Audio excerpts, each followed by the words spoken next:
The crystal champagne glass shattered against the marble floor of the chateau, sending shards across my feet as I watched my daughter Emily scrub blood from her knees with a dirty rag. I threw my own glass down and marched straight toward the man who dared call himself her husband. The look of terror that flashed across his face told me everything I needed to know about what would happen next. Where are you watching from today? Drop your location in the comments below and hit that like and subscribe button. Let me back up and tell you how I ended up in this French nightmare, because trust me, the story of how an American woman from Ohio ended up plotting revenge in a mansion outside Lyon is worth every second of your time. 6 years. That's how long it had been since I'd seen my daughter Emily face to face. 6 years since she'd married Henri Dubois and moved to France to live with his prestigious family. 6 years of carefully worded emails that always seemed to arrive at odd hours. Phone calls that lasted exactly 3 minutes before she'd claim someone was calling her away.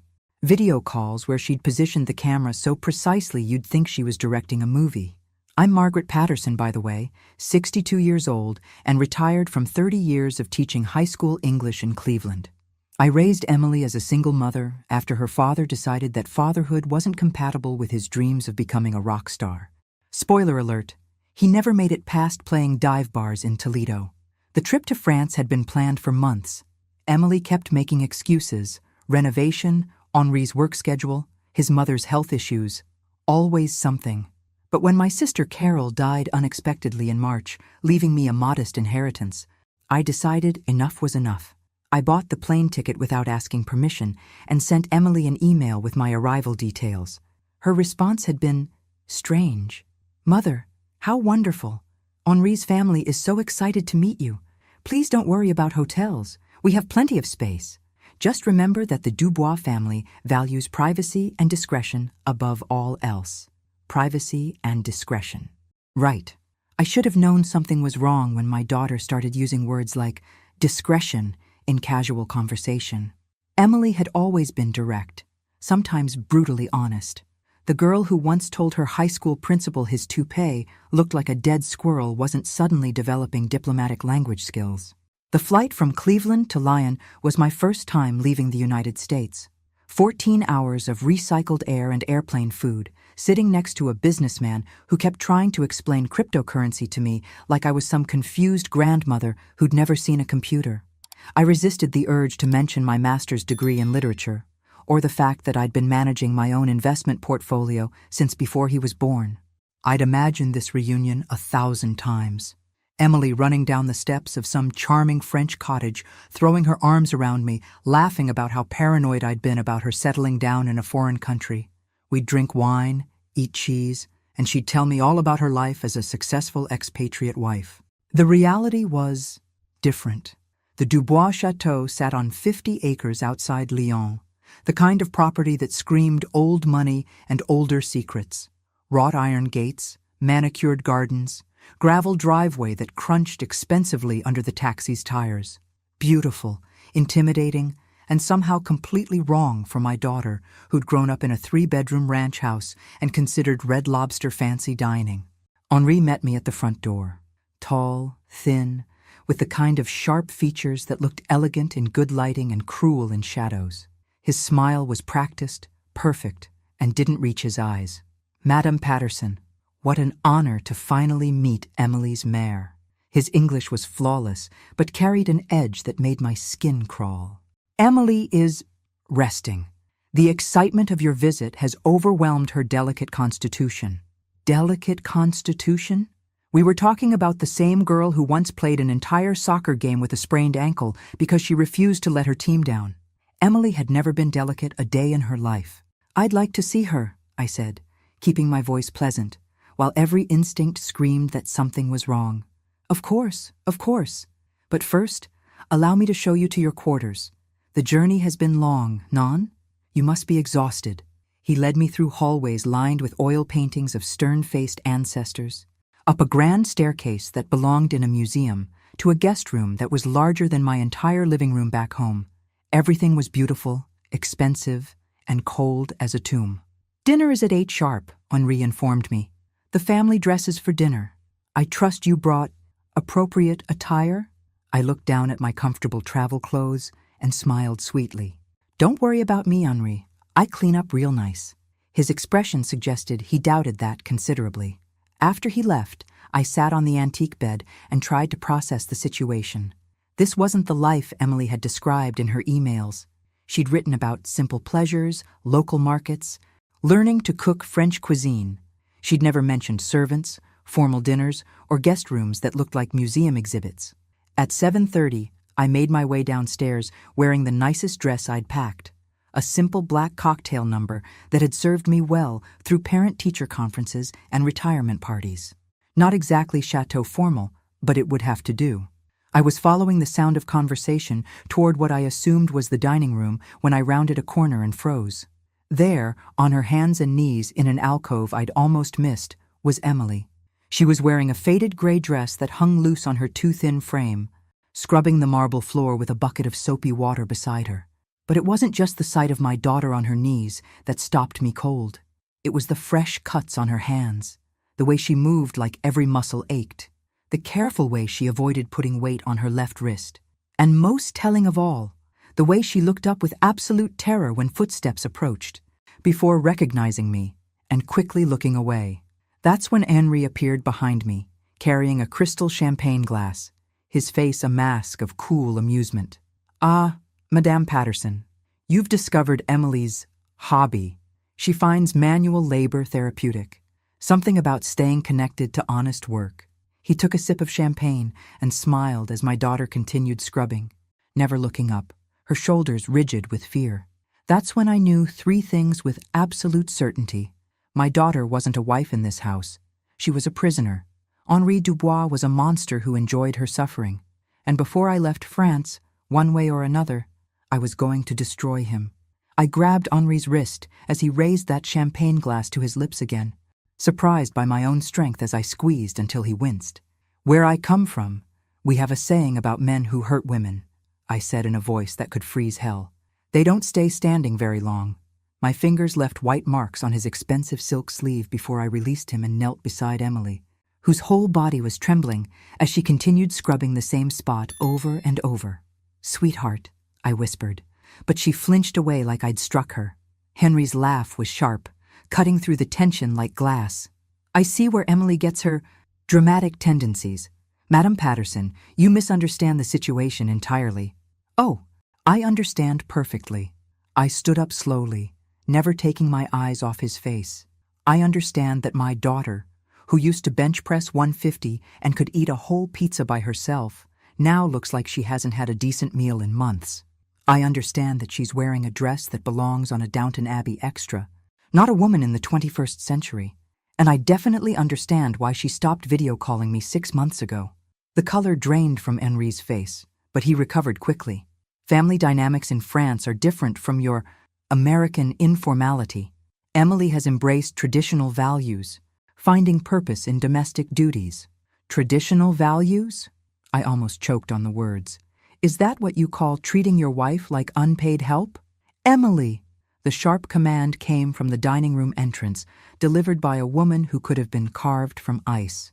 She had Henri's sharp features and the kind of bearing that suggested she'd never done a day's work in her life. "Continue with your duties. Our guest seems to have gotten lost." This had to be Marguerite Dubois, Henri's mother and apparent queen of this frozen castle. Emily immediately bent lower over her scrubbing, her movements desperate now. "Actually, I found exactly what I was looking for," I said, not moving from Emily's side. Marguerite glided closer, her silk gown rustling with each step. "Madame Patterson, I am Henri's mother. We are so pleased you could finally visit. I do hope you'll understand that our household maintains certain standards." Standards. I repeated the word like it tasted bad. "And those standards include having your daughter-in-law clean floors during dinner parties?" Emily has chosen to contribute to the household in ways that suit her. Limited abilities. Limited abilities. My daughter, who'd graduated summa cum laude from Ohio State, who spoke 3 languages fluently, who'd been accepted to law school before she met this family of predators. "Limited abilities," I said slowly. "You mean like the ability to access her own passport? Or contact her family? Those kinds of limitations?" The silence that followed was deafening. Henri and his mother exchanged a look that confirmed everything I suspected. Emily hadn't been keeping me at arm's length by choice. She'd been isolated, controlled, probably threatened. "Perhaps," Marguerite said carefully, "we should discuss this over dinner. I'm sure there are many misunderstandings to clear up. The only thing I need cleared up is why my daughter looks terrified to make eye contact with me." Emily's scrub brush had stopped moving. She was listening to every word, her breathing shallow and quick. "Emily," I said gently, "look at me." She shook her head almost imperceptibly. "Emily."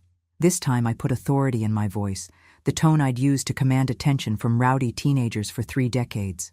"Look at me." Slowly, painfully, she raised her head. What I saw in her eyes made my blood boil. Fear, yes, but also shame.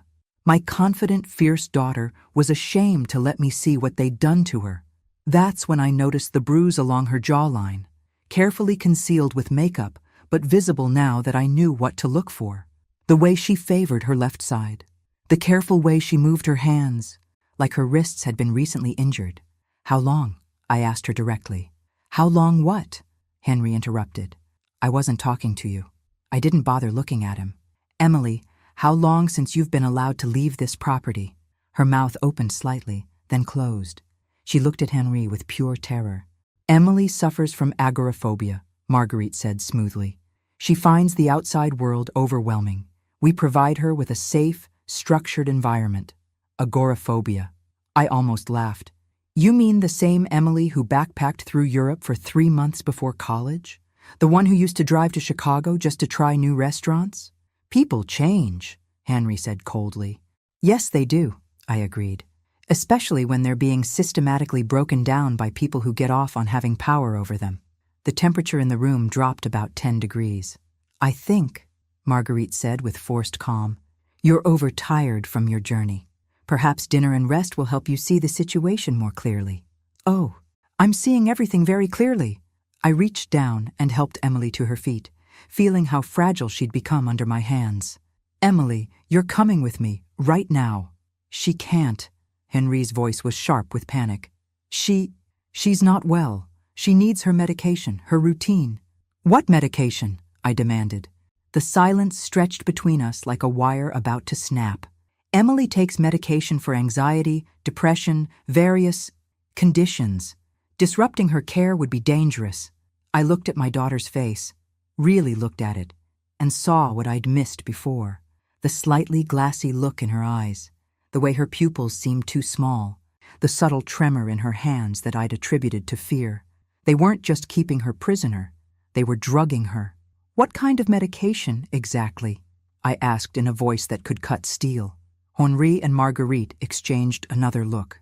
In that look, I saw calculation, desperation, and something else. Something that told me I'd just stumbled onto something much worse than domestic abuse. "I think," I said slowly, "it's time Emily and I had a private conversation." "Impossible," Marguerite snapped. "Emily's condition requires constant supervision." "Then I guess it's a good thing I'm a trained crisis counselor," I lied smoothly. 30 years working with traumatized teenagers taught me a thing or two about recognizing when someone needs help. Emily's head snapped up at that, hope flickering in her drugged eyes for the first time since I'd arrived. Henri stepped forward, his mask of politeness finally slipping.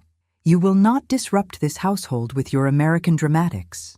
Emily is my wife, my responsibility, and if you take one more step toward my daughter, I'm going to show you exactly how dramatic this American can get." We stared at each other across the marble floor, Emily swaying slightly between us, and I realized this was the moment everything changed. Whatever happened next would determine whether I walked out of this chateau with my daughter or left her here to disappear completely. But there was something Henri didn't know about me, something that would become very clear very soon. I hadn't raised a daughter alone, fought my way through graduate school working double shifts, and survived 30 years of dealing with entitled parents and administrative bureaucrats just to be intimidated by some French sociopath who got his kicks torturing women. The question wasn't whether I was going to get Emily out of here. The question was how much damage I was going to do to the Dubois family on my way out. "Emily, go pack a bag," I said, without taking my eyes off Henri. Right now. She will do no such thing, Marguerite hissed, but I could hear the uncertainty creeping into her voice. Emily started to move toward the stairs, then stopped, looking back at Henri with an expression that made my heart break. Even drugged, even terrified, she was still seeking permission from her captor. That's when I knew just how completely they'd broken her spirit. Emily, I said more gently, you don't need anyone's permission to pack your own clothes. Henri stepped between Emily and the staircase. This is ridiculous. Emily, tell your mother you're happy here. Tell her you chose this life. The silence that followed was deafening. Emily stood there, swaying slightly, her mouth opening and closing like she was trying to remember how to speak for herself. Can't quite get the words out, can she? I observed. That's interesting, because my Emily always had plenty to say. Must be all that medication helping with her anxiety. Margaret, Emily's voice was barely a whisper, scratchy like she hadn't used it in months. Yes, baby? I want... She looked at Henri, then at me, then down at her hands. I can't. You can, I said firmly. Whatever they've told you, whatever they've done to make you think you can't, you can. You're Emily Patterson, and you've never backed down from anything in your life. Emily Dubois, Henri corrected sharply, and she suffers from severe anxiety disorder. Her mother is clearly disturbed, Emily. Look how she's upsetting you. But Emily wasn't looking at Henri anymore. She was staring at me with something that looked almost like recognition dawning in her clouded eyes. Mom, she whispered, and for the first time, she sounded like my daughter. I'm here, sweetheart. I'm here, and I'm not leaving without you. That's when Henri made his first real mistake. He grabbed Emily's arm, not gently, and yanked her back toward him. The sharp intake of breath she made, the way she automatically cowered, that told me everything about what her daily life looked like. Hands off my daughter. I enunciated each word clearly, stepping forward until I was close enough to see the panic starting to show through Henri's composed facade. Or what? He sneered. You'll call the police? This is France, madame. Emily is my wife, my legal responsibility, and you are an unwelcome guest who is now being asked to leave. I smiled. Not a nice smile. The smile I used to give parents who threatened to sue me for failing their precious snowflakes when they deserved it. You know what, Henri? You're absolutely right. This is France. And in France, just like in America, false imprisonment is a felony. So is administering controlled substances without prescription. And I'm betting that whatever you're giving my daughter to keep her compliant isn't exactly prescribed by a legitimate doctor. The color drained from both Henri's and Marguerite's faces. So here's what's going to happen, I continued. Emily is going upstairs to pack her things. I'm going to help her, and then we're leaving. You can either let that happen quietly, or you can explain to the French police why an American citizen has been held against her will and drugged into submission. You have no proof. I have 30 years of experience recognizing abuse victims. I have photos. I held up my phone, which I'd been discreetly using since I arrived. And I have Emily, who's going to testify about everything you've done to her once we get somewhere safe and let whatever drugs you've been feeding her work their way out of her system. Marguerite stepped forward, her composure finally cracking. You understand nothing about our family, our traditions. I understand that you're about to lose control of the situation entirely. I looked at her with all the contempt I could muster. Tell me, Marguerite, how many other women has this family destroyed? Because I'm guessing Emily isn't the first young woman to disappear into this mausoleum you call a home. The horrified look that flashed across Emily's face told me I'd hit closer to the truth than I'd intended. There were others, Emily whispered, so quietly I almost missed it. What did you say? I asked, but Henri was already moving. Enough! He lunged toward Emily, but I was faster. 30 years of breaking up high school fights had kept me in better shape than he'd expected. I caught his wrist and twisted it until he cried out. I said, hands off my daughter. Release me immediately. When you step away from Emily, not before. We stood frozen for a moment, him trying to pull away, me maintaining my grip, both of us breathing hard. That's when I heard it. Sirens in the distance, getting closer. Marguerite went white. Henri, what did you do? I didn't. He stopped struggling. I didn't call anyone. The sirens were definitely getting closer. Within minutes, blue lights were flashing through the chateau's windows. Well, this is interesting, I said, releasing Henri's wrist. Expecting company? The answer came in the form of rapid knocking on the front door, followed by authoritative voices shouting in French. Henri and Marguerite exchanged terrified looks. "Emily," I said urgently, "did you call someone? Did you find a way to get help?" She shook her head, but there was something in her eyes, a flicker of hope, relief. The front door burst open without anyone going to answer it. 3 police officers entered, followed by a woman in a sharp business suit who carried herself like someone used to being in charge. "Madame Patterson?" the woman asked in accented but clear English. "I am Inspector Claire Rousseau. We received a call concerning the welfare of an American citizen." I looked at Emily, then at the inspector. "I didn't call anyone." "No," Inspector Rousseau agreed. "But someone did. 3 days ago, in fact. Someone who was very concerned about your safety when you came to visit your daughter. 3 days ago. That would have been right after I'd sent Emily the email with my arrival information. Someone had been monitoring her communications and realized I was coming. Who?" I started to ask. "Dr. Marie Dubois," the inspector continued. "Henri's sister. She's been documenting what happens in this house for months, waiting for an opportunity to act." Henri's face went from pale to gray. "Marie wouldn't—" "Your sister has been working with us for some time, Monsieur Dubois, building a case against you and your mother for trafficking, false imprisonment, and systematic abuse of young women. Madame Patterson's visit provided the perfect opportunity to intervene." Emily swayed on her feet, and I caught her before she could fall. "How many?" she whispered. "How many others?" Inspector Rousseau's expression softened as she looked at my daughter. "7 that we know of, madam. All foreign women who married into prominent French families and then disappeared from contact with their relatives. 7 other women.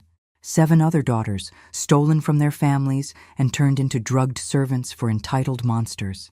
"Emily," I said softly, "it's over. It's all over." She looked up at me with tears streaming down her face, and for the first time in 6 years, I saw my real daughter looking back at me. "Are you going to be strong enough to help make sure they pay for this?" I asked her.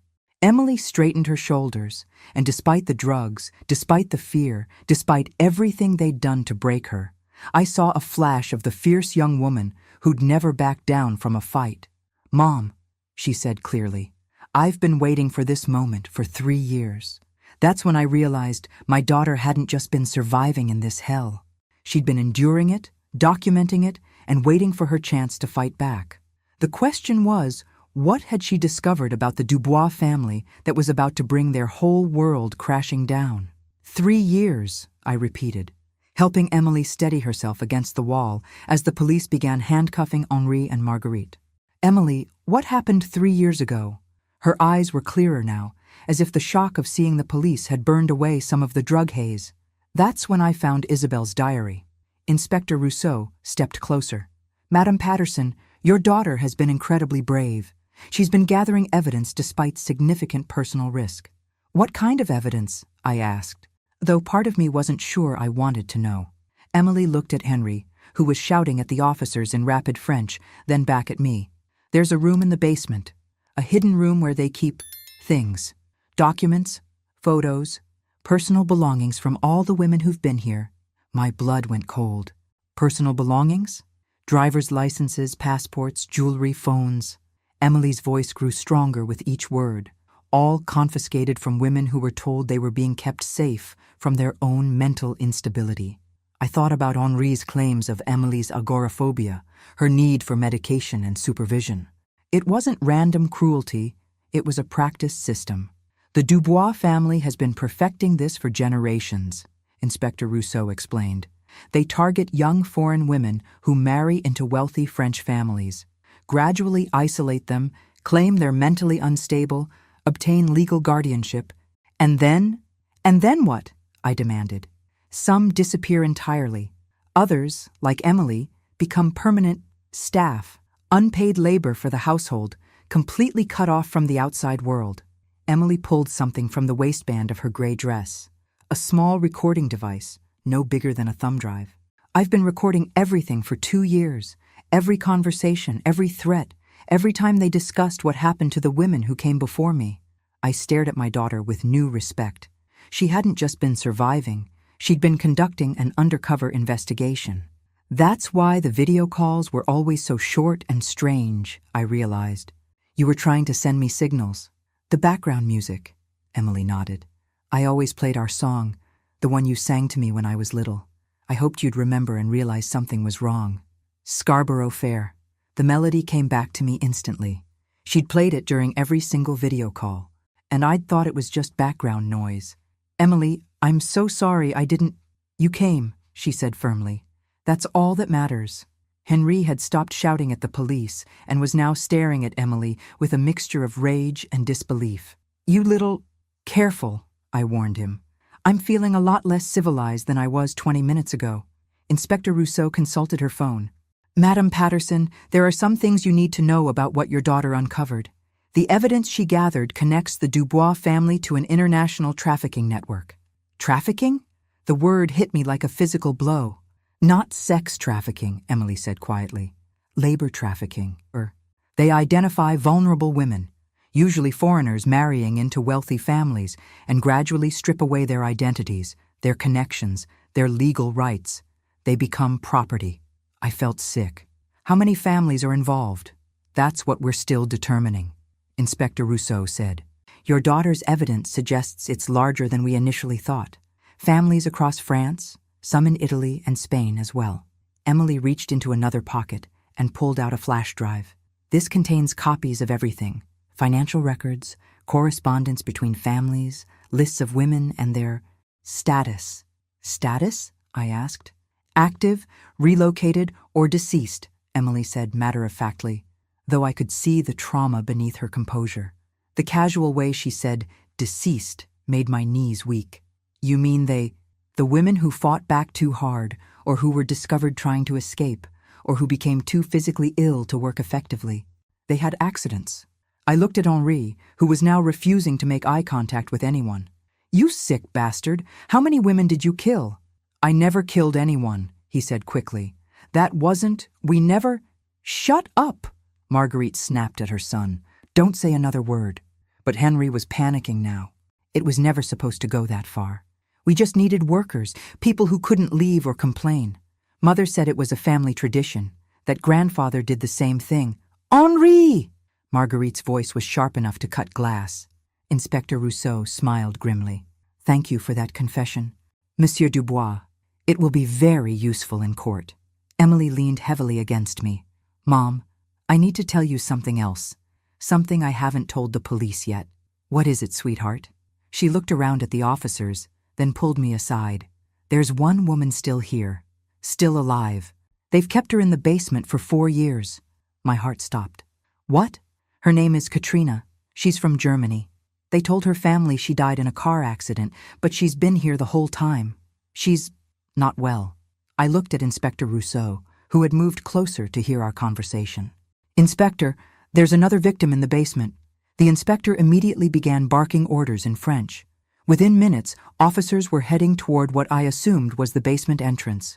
Emily, I said urgently, are there others? Other women still alive? I think so. The recordings mention safe houses, other properties, but I never saw them myself. Inspector Rousseau returned to us. Madame Patterson, I need to ask you and Emily to come to the station for debriefing. This case is going to be much larger than we anticipated. I nodded, then looked back at Henri and Marguerite, who were being led away in handcuffs. For months, they'd made Emily feel powerless, broken, less than human. But they'd underestimated something fundamental about my daughter. She was a Patterson, and Pattersons don't break. We bend until we can snap back hard enough to destroy whatever tried to destroy us. Emily, I said, I need you to know something. I'm proud of you, not just for surviving this, but for turning yourself into the weapon that's going to bring down this whole network. She looked at me with tears in her eyes. I just want to go home, Mom. We will, sweetheart. But first, we're going to make sure every single one of these families pays for what they've done. And we're going to find every woman they're still holding. As we walked out of the chateau, Emily leaning on my arm but growing stronger with each step, I realized this wasn't just about saving my daughter anymore. It was about saving dozens of other daughters, wives, sisters who were trapped in similar hells across Europe. Henri had made one fatal mistake when he decided to target my family. He'd assumed I was just another worried mother who could be intimidated into silence. He was about to learn exactly how wrong that assumption was, because Margaret Patterson had just declared war on an international trafficking network, and I intended to win. The French police station at 2 a.m. was a different world. Harsh fluorescent lights, the smell of strong coffee, and the constant buzz of activity as Inspector Rousseau's team worked to unravel what they were now calling Operation Scarborough. Emily had chosen the code name herself, after the song that had been her silent cry for help. "Madame Patterson," Inspector Rousseau said, setting down a cup of coffee in front of me. "We found Katrina alive, but barely. She's been sedated for so long she can barely remember her own name." Emily gripped my hand tighter. She'd insisted on staying for the full debriefing, despite the doctor's recommendations that she rest while the drugs worked their way out of her system. "How many properties are we talking about?" I asked. Based on Emily's recordings and the documents she photographed, at least 15 estates across France, 3 in Italy, and 2 in Spain, all connected through marriage alliances between wealthy families. I felt dizzy. Marriage alliances. You mean this isn't just the Dubois family? It's organized crime disguised as high society. Exactly. They've been operating for decades, possibly longer. Young women meet charming men from prestigious families, fall in love, marry quickly, and then disappear from their former lives. Their families are told they've chosen privacy, become reclusive, sometimes that they've died in accidents. Emily spoke up, her voice steadier now. They showed me photographs of the others, before and after pictures. You could see how they broke them down systematically. "The medication," I said. What were they giving you?" "A combination of sedatives and mood stabilizers adjusted based on how compliant I was. When I started acting too independent or asking too many questions, the doses increased." Inspector Rousseau consulted her notes. "We found pharmaceutical records in Henri's office. They've been working with corrupt doctors to obtain legitimate prescriptions for non-existent conditions." I thought about Emily's transformation from the confident young woman I'd raised to the terrified shell I'd found scrubbing floors. How long does something like that take? To break someone down completely? "It depends on the person," Emily said quietly. "Some women gave up after a few months. Others fought for years before they stopped fighting. But you never stopped." She looked at me with something that might have been pride. "You taught me never to give up, Mom. Even when I wanted to die, even when it seemed hopeless, I kept thinking about what you'd do if you were in my place. What I'd do is exactly what you did. Gather evidence and wait for the right moment to strike back." Inspector Rousseau leaned forward. "Emily, the recordings you made are extraordinary evidence, but we need to know, are you willing to testify? To help us prosecute not just Henri and Marguerite, but the entire network?" Emily was quiet for a long moment. I could see her weighing the cost of reliving her trauma against the importance of stopping other women from suffering the same fate. "How many women could we save?" she asked. "If we can prove the full scope of this network, potentially dozens who are currently trapped and hundreds more who could become victims in the future." "Then yes," Emily said firmly. "I'll testify." I squeezed her hand. "You don't have to decide right now. Sweetheart, you've been through enough. Mom, I've been planning this moment for 2 years. I've imagined exactly what I'd say in court, how I'd describe what they did to me and to the others. I'm not backing down now." Inspector Rousseau smiled. "Your daughter is remarkable, Madame Patterson. Her evidence has already led to arrests in 3 other countries. Interpol is coordinating the investigation now. What about the women who are still trapped? Rescue operations begin at dawn. Teams are moving on all known properties simultaneously to prevent evidence destruction or victim relocation." I felt a surge of satisfaction thinking about families like the Dubois waking up to find their world crumbling around them. Good. They deserve to lose everything. My phone buzzed with a text message. "Unknown international number. Your daughter is very brave, Madame Patterson. But bravery can be dangerous when it threatens powerful people. Some battles cannot be won by ordinary citizens." I showed the message to Inspector Rousseau, whose expression immediately became grim. "They're trying to intimidate you," she said. "This confirms that the network extends beyond what we've uncovered so far." "Let them try," I said, deleting the message. "I've spent 30 years dealing with bullies. The only thing that's changed is the stakes." Emily looked at the phone, then at me. "Mom, there's something else I haven't told you. about why they kept me alive when other women who fought back were removed. The room went quiet. "What is it, Emily?" She reached into her pocket and pulled out a small key.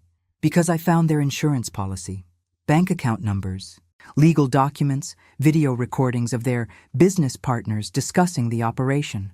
They kept me alive because they knew if anything happened to me, you'd come looking, and I'd hidden evidence that would destroy not just them, but their entire network." I stared at my daughter with amazement. "You set up a dead man's switch. If I disappeared or died under suspicious circumstances, everything would automatically be released to law enforcement agencies worldwide." Inspector Rousseau was taking rapid notes. "Where is this evidence?" "Safe deposit box in Geneva. The key only works in combination with my fingerprint and a password that changes weekly. If I miss 2 consecutive password updates, everything gets released automatically." The inspector looked at Emily with something approaching awe. "You've been planning this for years." "I've been planning this since the day I realized I wasn't the first woman they'd trapped, and I swore I'd be the last." My phone buzzed again. Another message from the same number. "Clever girl. But cleverness only protects you if you're smarter than everyone who wants you dead. Geneva is closer than you think." I showed the message to Inspector Rousseau, who immediately began making calls in rapid French. "They know about the evidence," Emily said calmly, "which means they have someone inside the investigation, or they've been monitoring our communications. Emily, we need to get you somewhere safe immediately." "No," she said firmly. "We need to go to Geneva and retrieve that evidence before they do. Because if they get to it first, dozens of women die, and this whole network disappears underground for another generation." I looked at my daughter, really looked at her, and realized that sometime in the last 3 years of hell, she'd stopped being the young woman who needed my protection and became someone who was prepared to fight a war. "Inspector Rousseau," I said, "how quickly can we get to Geneva?" "Madame, it's too dangerous." "How quickly?" She checked her watch. 3 hours by helicopter. "But the risks to Emily if we don't go are worse than the risks if we do," I interrupted. "Besides, they're not just threatening my daughter anymore. They're threatening me, and that was their second fatal mistake." Emily looked at me with curiosity. "What was their first mistake?" I smiled, and it wasn't a nice smile. They assumed they were dealing with ordinary people. They had no idea they'd kidnapped the daughter of a woman who spent 30 years preparing teenagers for a hostile world. And now they're about to find out what happens when you threaten a Patterson family. As we prepared to leave for Geneva, with Emily's evidence and Inspector Rousseau's team coordinating an international takedown, I realized this was no longer just about rescuing my daughter. This was about dismantling an entire network of predators who'd been destroying women's lives for generations. They wanted a war. They were about to get one. But there was something else, something in the way Emily had described the evidence, that told me we were walking into a trap. The question was whether we were clever enough to turn it around on them before they managed to silence both of us permanently. The real battle was just beginning. The helicopter ride to Geneva should have been terrifying, but honestly, after finding your daughter being tortured by French aristocrats, a bumpy flight in a police chopper felt like a relaxing Sunday drive. Emily sat across from me, more alert than she'd been in years, studying satellite photos of the Swiss bank where her evidence was stored. "Mom," she said, pointing to the building layout, "there's something I need to tell you about the evidence." Inspector Rousseau, who was coordinating with Swiss authorities through her headset, paused to listen. "The safety deposit box isn't just insurance," Emily continued. "It's bait. I made sure whoever's running this network would find out about it eventually." I stared at my daughter. "You set a trap." "I set multiple traps.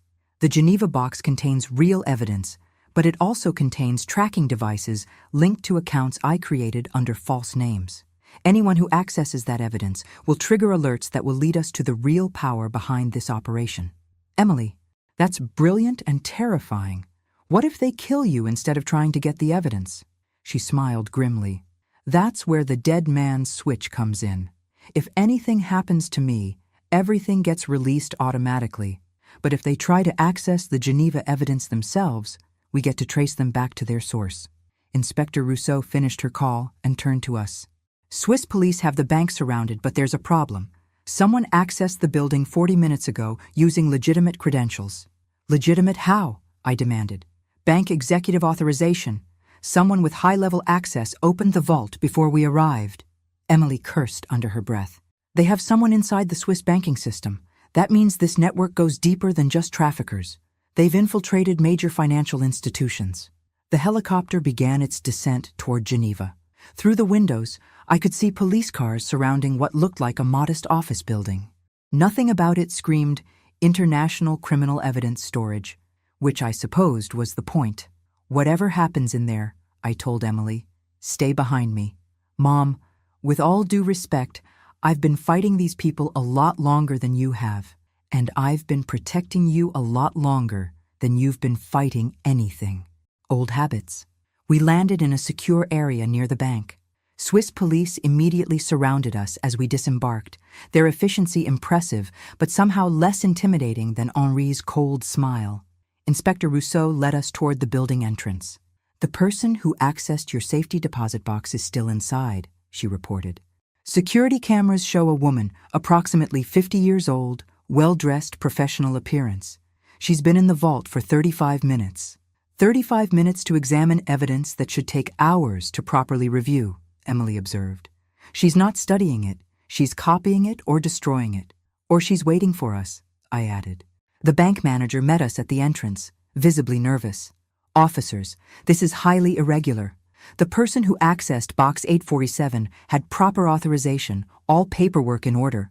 What name was on the authorization? Inspector Rousseau demanded. The manager consulted his tablet. Dr. Marie Dubois. Emily and I exchanged looks. Henri's sister? The one who supposedly contacted police about me? Inspector Rousseau's expression darkened. That's impossible. Dr. Marie Dubois died in a car accident 3 months ago. The pieces clicked together in my mind with horrible clarity. Someone's been using her identity since she died. Someone who had access to her credentials, her authorization codes. Someone who killed her when she started cooperating with police, Emily finished. We were walking into a trap, but not the kind Emily had set. This was a trap set by whoever was really running the network, using a dead woman's identity to lure us into a confrontation. We should wait for backup, Inspector Rousseau said, but I was already moving toward the elevator. Backup isn't going to help if whoever's down there decides to destroy the evidence and disappear, I said. Emily, give me the key. Mom, no. If something happens to you, if something happens to me, you still have the dead man's switch. But if something happens to you, those women stay trapped forever. She hesitated, then pressed the key into my hand. The password is Scarborough Fair 2024, followed by today's date. I kissed her forehead. Stay here with Inspector Rousseau, and if I'm not back in 20 minutes, trigger the dead man's switch and release everything. The elevator ride to the vault level felt like descending into the underworld. When the doors opened, I found myself in a sterile corridor lined with security cameras. At the far end, the vault door stood open, light spilling out into the hallway.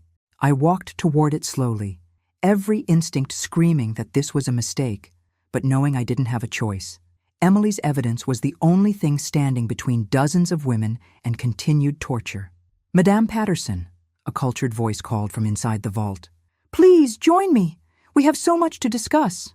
I stepped into the vault and found myself face to face with a woman who could have been anyone's elegant grandmother.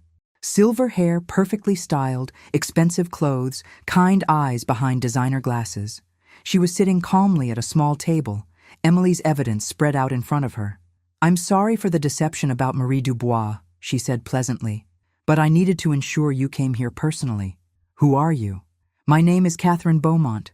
I've been coordinating family placements for 37 years. Family placements. Such a civilized term for human trafficking. You're the one running this network. Running is too strong a word. I prefer to think of myself as a facilitator. Wealthy families need domestic staff they can trust completely. Young women need security and purpose. I simply bring them together. I stared at this woman who spoke about enslaving people like she was running a high-end employment agency. By drugging them and stripping away their identities, by providing them with structure and meaning, many of these women were lost, searching for purpose in their lives. We give them that purpose. You destroy their lives. Catherine smiled. and it was the most chilling expression I'd ever seen. "Madame Patterson, I've reviewed your daughter's evidence very carefully. It's quite thorough. Too thorough, in fact." "Good. That means when it's released, your entire network gets destroyed. Actually, it means your daughter has been too clever for her own good. You see, the evidence she gathered doesn't just implicate the families we work with. It also contains detailed information about our financial networks, our governmental contacts, our international connections." I felt a chill that had nothing to do with the air conditioning. So there are people much more powerful than the Dubois family who have significant investments in keeping this operation running smoothly. People who cannot allow this evidence to see daylight. "Are you threatening me?" Catherine stood up slowly. "I'm explaining reality.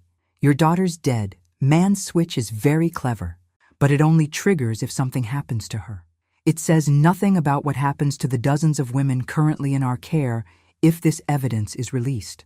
"What do you mean?"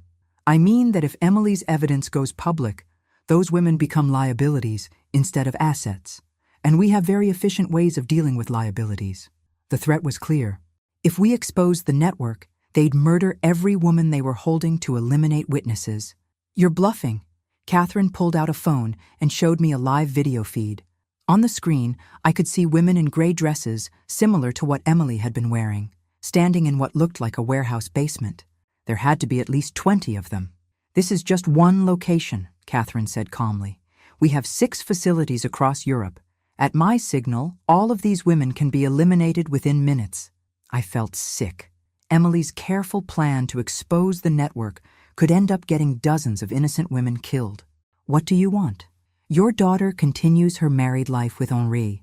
The evidence remains sealed, and you return to America with the understanding that any attempt to contact authorities will result in immediate consequences for everyone involved. You want us to just walk away and let this continue.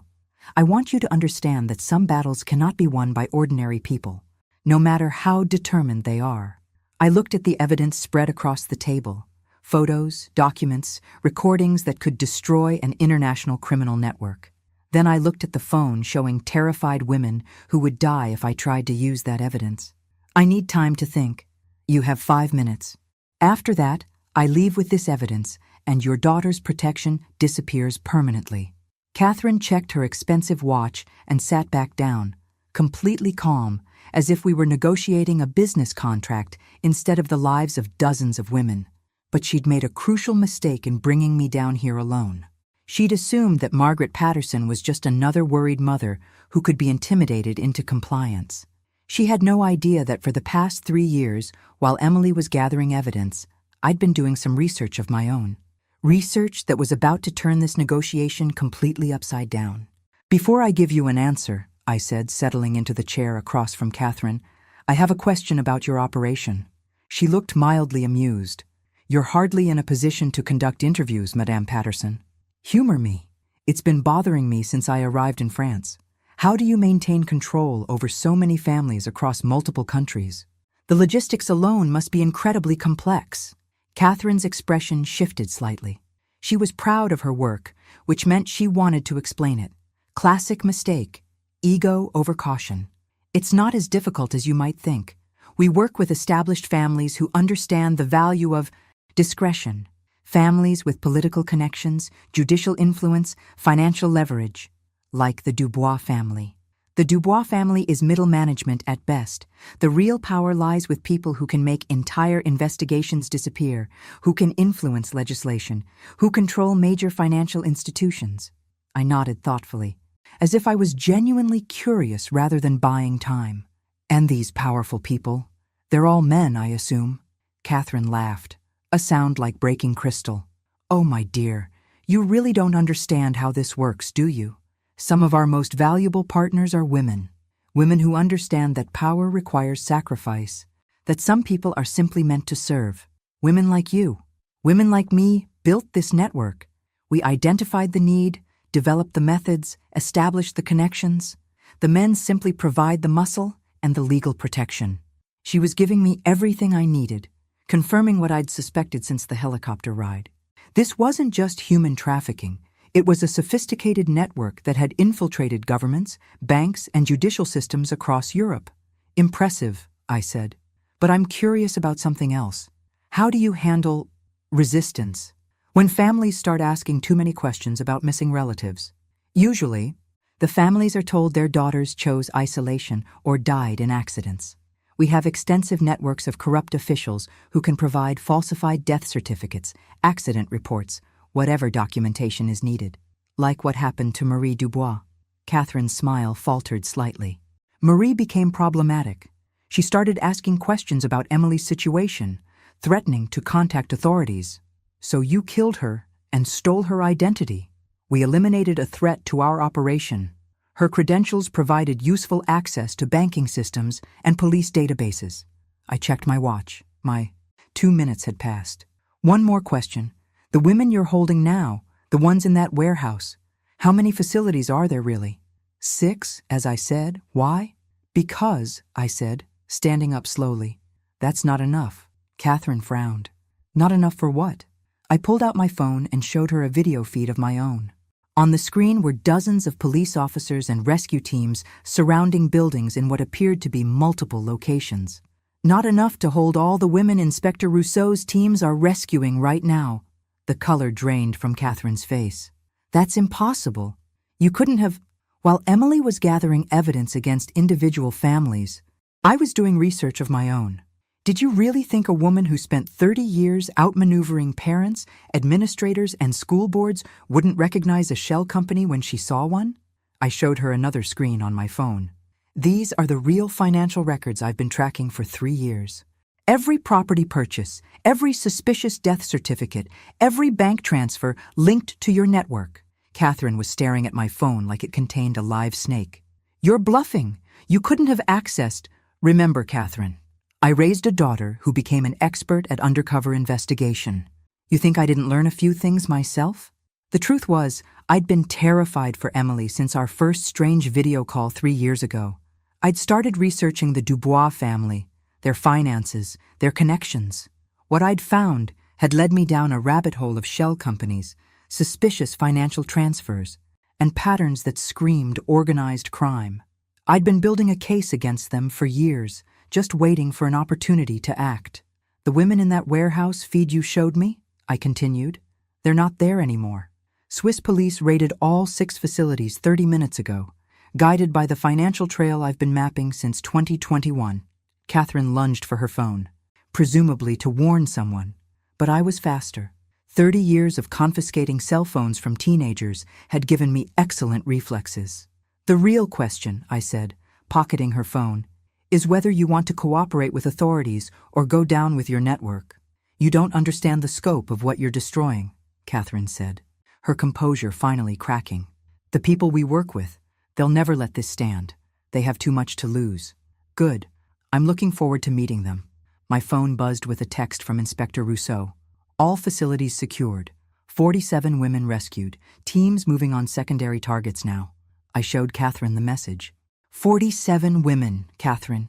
47 daughters, sisters, wives who are going home to their families because my daughter was brave enough to gather evidence, and I was stubborn enough to follow the money trail. Catherine stood up slowly, her elegant facade completely gone. You have no idea what you've started.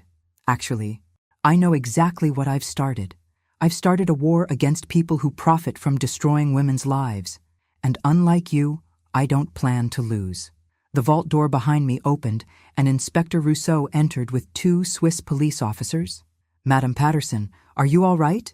I'm fine, but Catherine here has been very helpful in explaining how her network operates. I believe she's ready to discuss cooperation in exchange for more lenient sentencing. Catherine looked between me and the officers, calculating her options. If I cooperate, what guarantees do I have? The same guarantee you gave those 47 women, I said. None whatsoever. As the Swiss police handcuffed Catherine, she looked at me with something that might have been respect. You're not what I expected, Madam Patterson. No, I agreed. I'm much worse than what you expected. I'm a mother who spent 3 years preparing for this moment. Inspector Rousseau secured Emily's evidence while the officers led Catherine away. Madam Patterson, what you've accomplished here.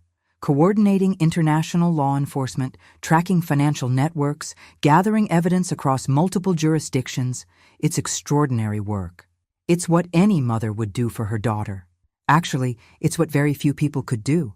Have you considered a career in international investigation? I laughed for the first time in days. Inspector, I'm 62 years old, and I just want to take my daughter home to Ohio. Of course. But the network Catherine described, the governmental and financial connections, dismantling all of that will require ongoing investigation. I looked at the evidence Emily had gathered, then at the financial trail I'd been following for years. Together, they painted a picture of corruption that extended far beyond a few wealthy families trafficking women. How many more women do you think are still trapped? I asked. Based on what we've learned today? Potentially hundreds. I thought about Emily, finally safe upstairs, and all the other daughters who were still living in gray dresses, scrubbing floors, being slowly broken down by monsters who called it tradition. Inspector, I said finally, maybe I'm not quite ready to retire after all. Because Catherine had been right about one thing. Some battles couldn't be won by ordinary people. But the thing she'd failed to understand was that Margaret Patterson had stopped being ordinary the moment she decided to save her daughter. And now that Emily was safe, I was ready to save everyone else. 3 months later, I was sitting in a conference room at Interpol headquarters in Lyon, surrounded by computer screens, evidence files, and coffee cups that had seen better days. My temporary consultant badge read, M. Patterson, Financial Crimes Analysis, which made me smile every time I saw it. Margaret, we have a problem, Agent Sofia Martinez said, entering with a stack of new files.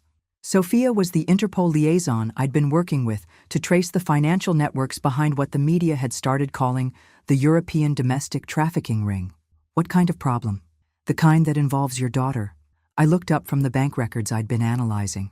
Emily's been in protective custody in Ohio for 2 months.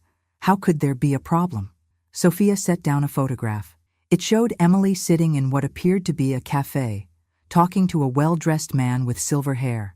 The timestamp indicated the photo was taken yesterday.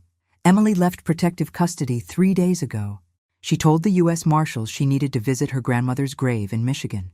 My mother is buried in Ohio, not Michigan, and Emily knows I'd never authorize her to leave protection. I studied the photograph more closely. Who's the man she's with? We don't know. But the photo was taken in Vienna, Austria, not Michigan. I felt that familiar chill of fear mixed with pride. Emily was investigating again, but this time she was doing it without backup, without coordination, and without telling me. Sofia, I need to call Emily right now. We've tried. Her phone goes straight to voicemail, and the number she gave the marshals is disconnected.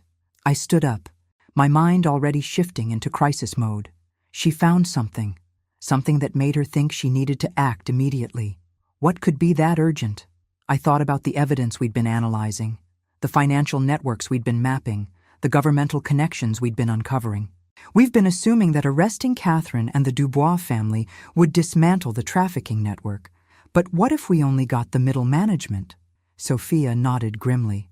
Our analysis suggests the network extends much higher than we initially thought. There are connections to banking executives, government ministers, possibly even EU officials.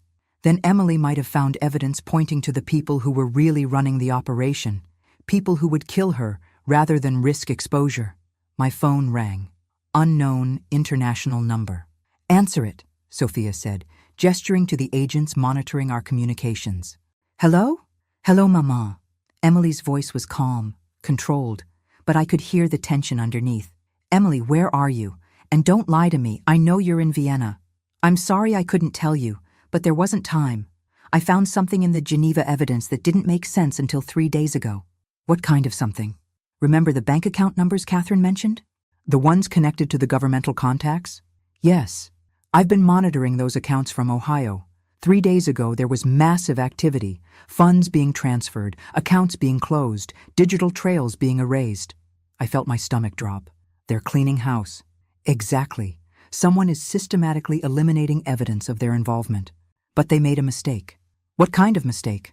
They transferred too much money too quickly through a bank that requires physical authorization for transactions over 50 million euros. Sofia was taking notes rapidly while other agents traced the call. Emily, that's wonderful detective work. But you should have called us before going to Vienna. Mom, the authorization had to happen today.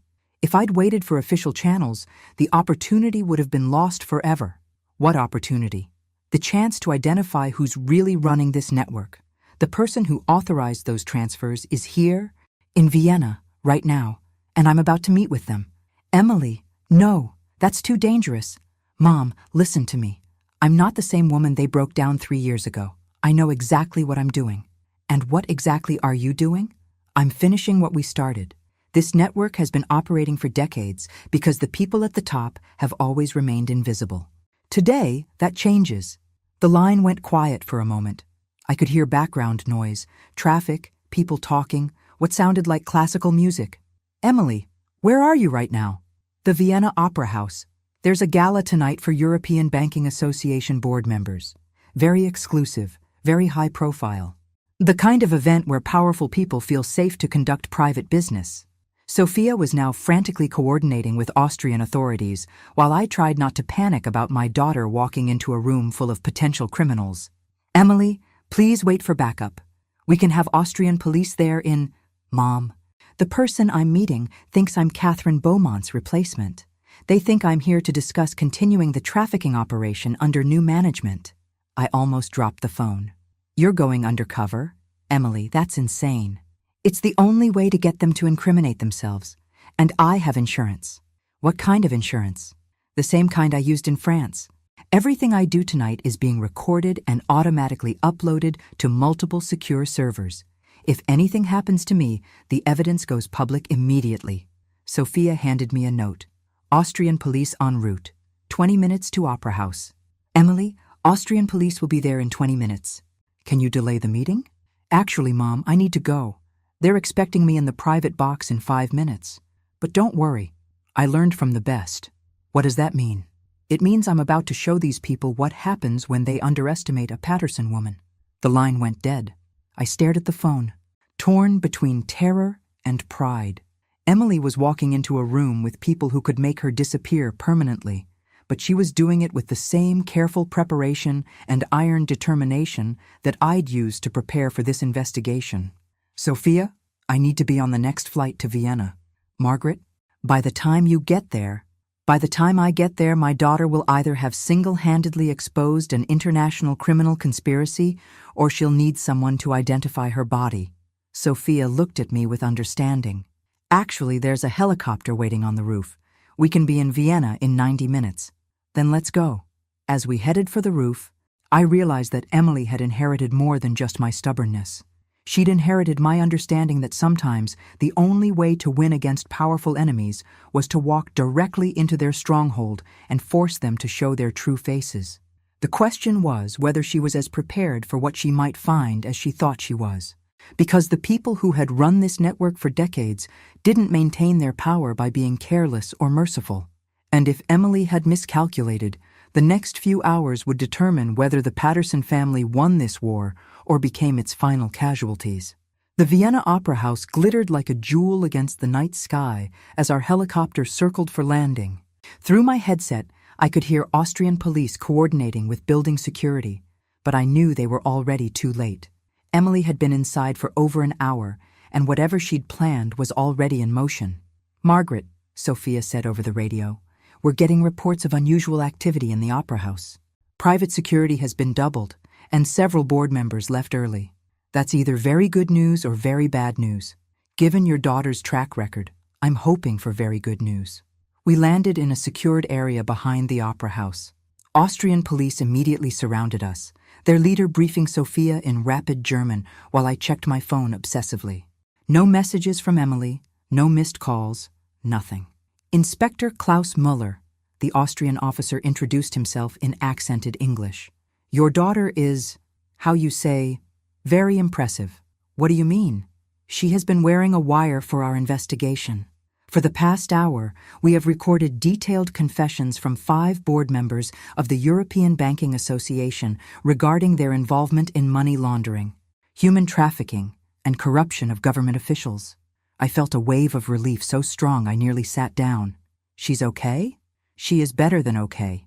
She is, what is the word? magnificent. She has convinced these men that she represents a new organization taking over trafficking operations, and they are fighting each other to form partnerships with her. Sophia was grinning. Your daughter just got some of the most powerful men in European finance to confess to decades of criminal activity on tape. But there's a problem, Inspector Muller continued. 20 minutes ago, someone arrived who was not on our list. Someone who knew Catherine Beaumont personally and immediately realized your daughter was not who she claimed to be. The relief evaporated. Who? Jean-Claude Moreau, member of the European Parliament, and, according to what we have just learned, the person who originally organized this network 40 years ago. Where is Emily now? Private Box 12? With Moreau and 3 other men. She activated her panic signal 15 minutes ago, but we cannot intervene without endangering her life. I looked toward the Opera House, its elegant facade hiding a confrontation that would determine whether decades of criminal activity finally came to light or disappeared forever. Can you get me inside? Margaret, no, Sophia said immediately. It's too dangerous. Emily went in there alone to finish what we started. I'm not leaving her to face this by herself. Inspector Mueller hesitated. There may be a way. Service corridors behind the private boxes. You could reach her location. But I'd be walking into a room with at least 4 men who have killed to protect their secrets. Yes, I thought about Emily. Probably terrified, but still fighting. Still gathering evidence, even as her cover was blown. I thought about the 47 women we'd rescued 3 months ago, and the hundreds more who might still be trapped if this network survived. Get me inside. 20 minutes later, I was crawling through a service corridor that smelled of dust and old wood, wearing a wire of my own and carrying a backup recording device that Sophia had insisted on. The corridor ran directly behind the private boxes, with access panels that allowed maintenance workers to reach electrical and sound systems.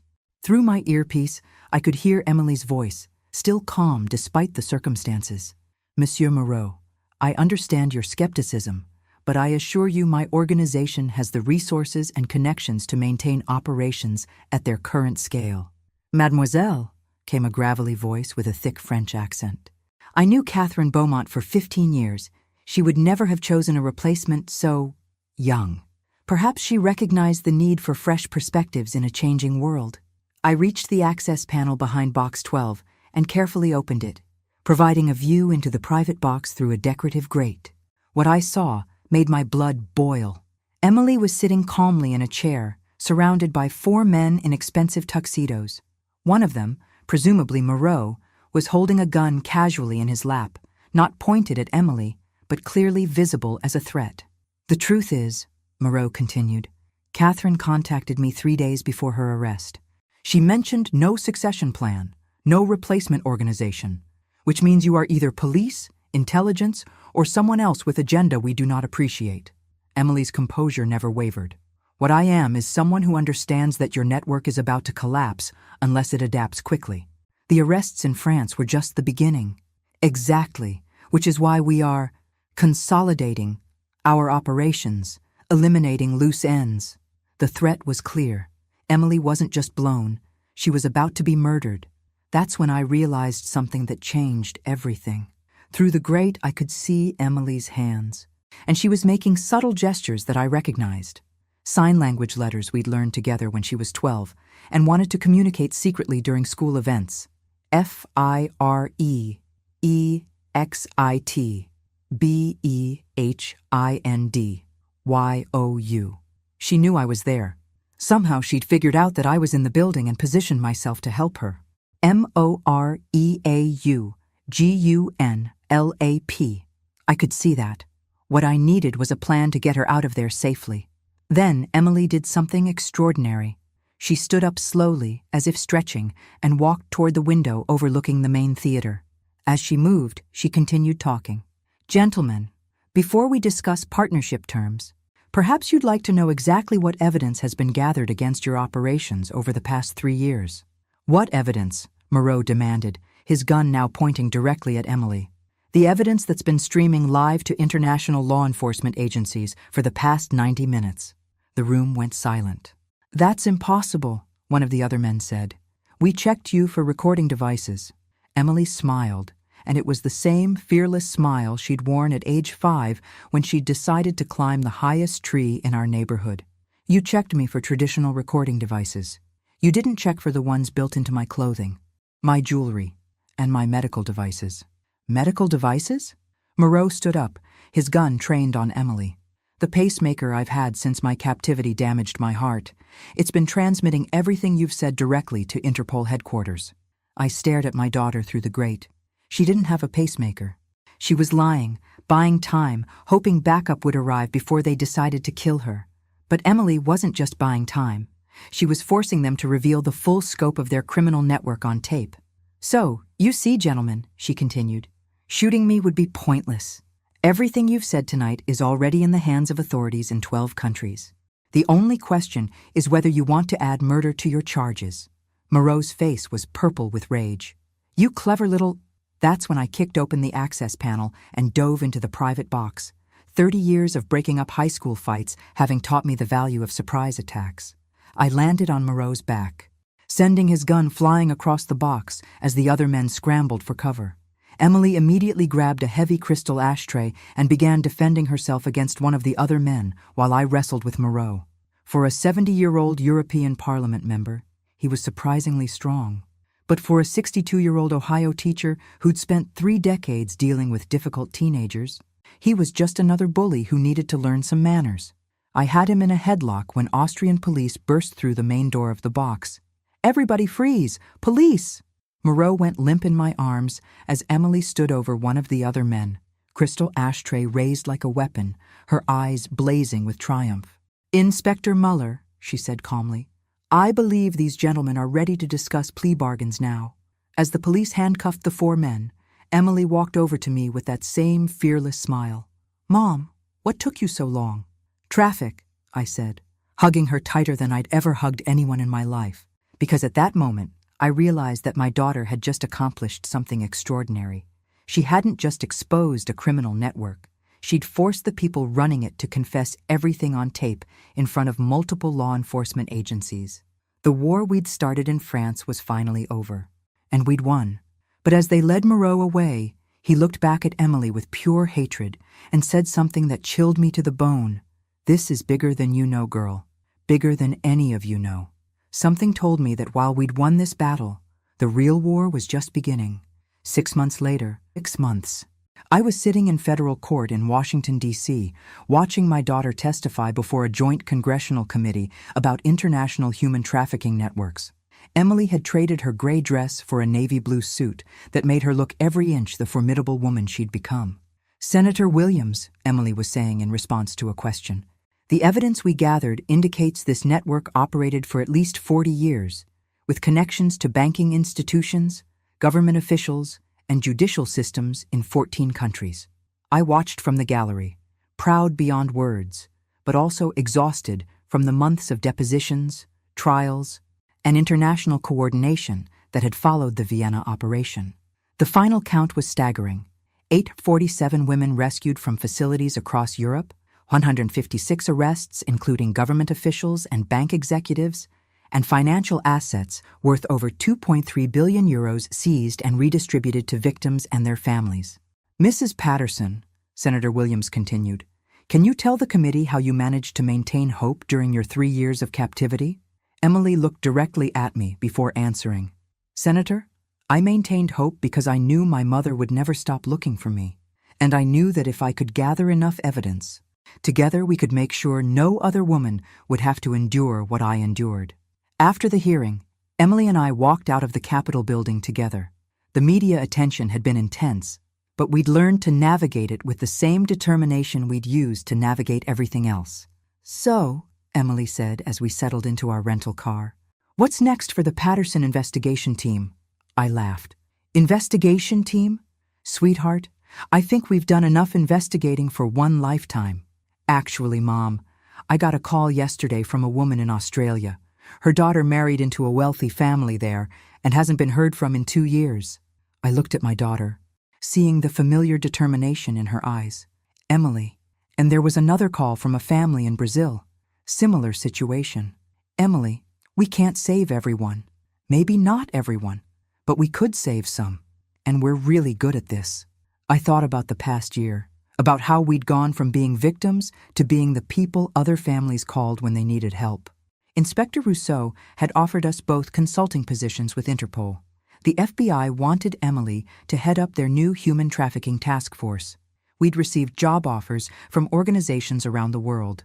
"There's something I need to tell you," I said finally. "I've been thinking about Inspector Rousseau's offer. The Interpol position? The joint position. They want us to work together, investigating international trafficking networks full-time." Emily was quiet for a moment. "What do you think?" "I think your father always said I was wasted as a high school teacher, that I had the instincts of a detective, but never had the opportunity to use them. And now you do. Now we do." Emily smiled. "So we're really going to do this? Become professional crime fighters? We're going to become professional justice fighters. There's a difference." 3 weeks later, we were on a plane to Geneva, where Interpol had established a new international human trafficking investigation unit. Emily would head up field operations while I coordinated financial analysis and multi-jurisdictional cooperation. As we flew over the Atlantic, I reflected on how much our lives had changed since that day I'd found Emily on her knees, scrubbing floors in a French chateau. We'd gone from being isolated victims to being part of an international network dedicated to protecting vulnerable women. "Mom," Emily said, looking up from the case file she was reviewing, "do you ever regret not just taking me home to Ohio when we had the chance?" I looked at her, confident, fierce, determined to fight for women who couldn't fight for themselves, and felt that familiar surge of pride. "Emily, taking you home to safety was never really an option. Not when we knew there were dozens of other women still trapped. Not when we had the power to do something about it. Even if it meant putting ourselves in danger? Especially because it meant putting ourselves in danger. Someone has to stand up to people who profit from human suffering. Someone has to make sure that when families like the Dubois think they can destroy lives without consequences, they're wrong." Emily nodded, understanding what I meant. Someone has to make sure that when girls get into trouble, their mothers come looking for them. Exactly.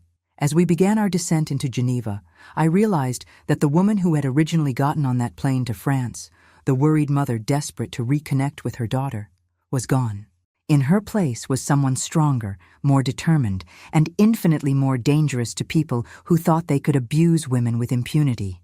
Henri Dubois had made a fatal mistake when he decided to target Emily Patterson. He'd assumed he was dealing with an isolated young woman with no resources and no support system. He'd had no idea that attacking Emily meant going to war with Margaret Patterson, and Margaret Patterson, it turned out, was much better at war than anyone had anticipated. The final score: 847 women rescued, criminal networks in 14 countries dismantled, and 2 women from Ohio who'd learned that sometimes the best way to heal from trauma is to make sure it never happens to anyone else. Not bad for a retired high school teacher and her daughter who just wanted to have dinner together in France. As for Henri and Marguerite Dubois, they were serving life sentences in French prison, where I'm told they'd developed a sudden appreciation for manual labor and taking orders from people they considered beneath them. Funny how that worked out. And Jean-Claude Moreau, the European Parliament member who'd thought he was untouchable? He was spending his remaining years in a maximum security facility in Austria, sharing a cell with someone who had very strong opinions about men who hurt women. Some people might call that poetic justice. I just called it a good start.